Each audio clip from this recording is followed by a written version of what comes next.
Hello and welcome. Today we're going to be testing a variety of different pellets to see what damage they do in clay. We're going to be starting off with the Aquapel and then moving on to the Rabbit Magnum 2, followed by a sample from Eye Hunter, and then we're going to go to the Hades Diablo, and then after that we're going to have the Interceptor High Impact, and then last but not least the Excite Hollow Point. Let's see what they do. Right, so before we get round to shooting the clay, because all of these pellets are different sizes, different weights, they act differently in the air. So what we've got to do is set up 6 targets, so 6 pellets. We'll send 6 down range, always aim for the centre, see where the pellet lands, make a note of it, so then when we come around to shoot the clay, we know exactly where we're aiming.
Right, now we've got all them marked down, let's get the clay out.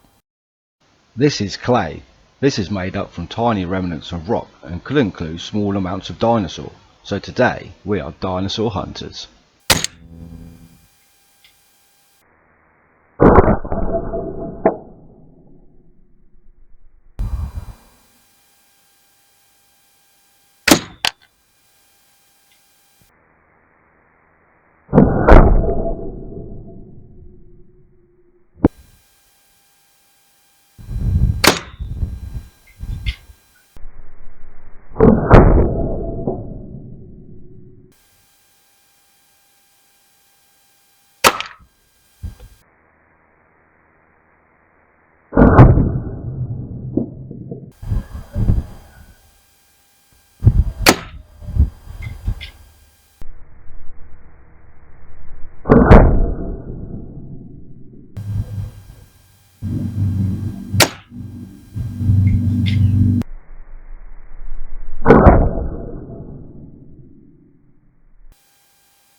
And here we have our dead dinosaur. I have cut the clay in half so we can see what damage has been created on the inside.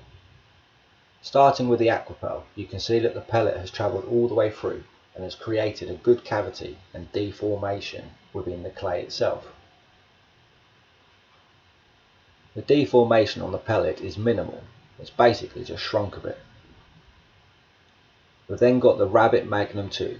Again you can see that the pellet has travelled all the way through, but has created an even smaller cavity and deformation within the clay. And the deformation on the pellet is virtually non-existent. It basically looks the same. We've then got a sample by Eye Hunter. You can see again that the pellet has travelled all the way through and has created an even smaller cavity and deformation in the clay. But the deformation on the pellet is fantastic. The head is squished and spread out nicely. We've then got the Hades Diablo. The pellet did not travel all the way through, but you can see it's left a very good cavity and deformation within the clay. And the deformation on the pellet is good. It's shrunk and opened up at the top, which means it's going to create a lot of damage. We've then got the Interceptor. The pellet did not travel all the way through, but it's created a fantastic cavity and deformation within the clay.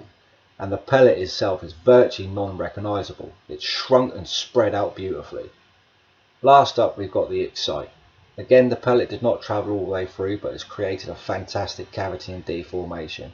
And the deformation on the pellet is superb. Spread out nicely and flattened at the top. Well guys, thank you very much for watching. I hope you've enjoyed the content. If you want more, like and subscribe, and we will see you soon. Enjoy the rest of your day.